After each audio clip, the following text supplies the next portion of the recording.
Let's send it over to Tyler right now. He's chatting with our Ivory Hecker about fire prevention. Tyler. Thank you very much, Ms. Parker. Now, October is Fire Safety Awareness Month, and in the Midlands, firefighters are gearing up to kick off Fire Prevention Week this week. It's their 16th annual parade. In fact, it's today. Now, our Ivory Hecker is live at Irmo Fire Department Station 2 out on Lake Murray Boulevard to get some tips from the experts. Good morning. Good morning, Tyler. The campaign for this year's Fire Prevention Week is Have Two Ways Out, which means if your first route out of a building while it's burning gets blocked, just make sure you have another door or window that you can exit out of. But also, we need to talk about other fire safety tips, and this morning I'm at Irmo Fire Station 2 with Captain Ben Smith. We're talking about cooking safety. What do we need to know in the kitchen to stay safe? Well, some cooking safety tips. Right here is a good demonstration of two no-nos. We like to emphasize that if you're going to cook and you have the space, to not only use the rear two eyes, but don't leave handles out so that small kids can come up and see what mom or dad's cooking, grab those, and then hot fluid, liquid grease can fall and burn them. So we say use the rear eyes if you can, and turn those handles sideways. That's a good place to start. Another thing we say is keep an oven mitt close by. Let's say you're cooking, a little grease fire breaks out.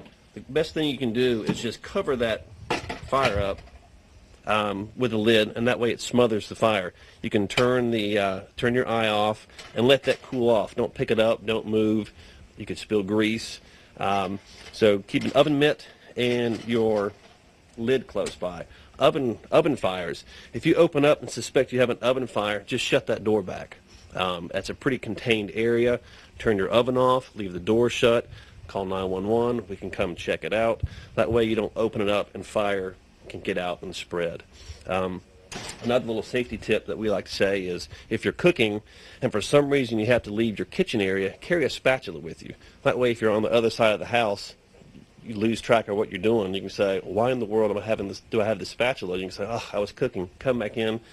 Make sure your fire is not unattended, because unattended fires are one of the leading causes of kitchen fires that we have. Love it. Okay. And you were talking about the importance of smoke detectors as well. We want to have a smoke detector, but you also want to make sure that you change your batteries properly. We like to say change your clock, change your batteries. When time changes, easy reminder, change your batteries, because we do say that smoke detectors, if you can see here, smoke detectors are your nose at night. When you're sound asleep in bed sleeping, your smoke detector stays up all night long smelling for smoke, and it lets you know if there is a fire. Very loud to wake you up, so therefore have a smoke detector. Change your clock, change your battery, be safe. All right, thank you very much, Captain Ben Smith. And they're going to be tweeting out more fire safety tips this week at Irmo Fire as well. So you can follow Irmo Fire on Twitter for more.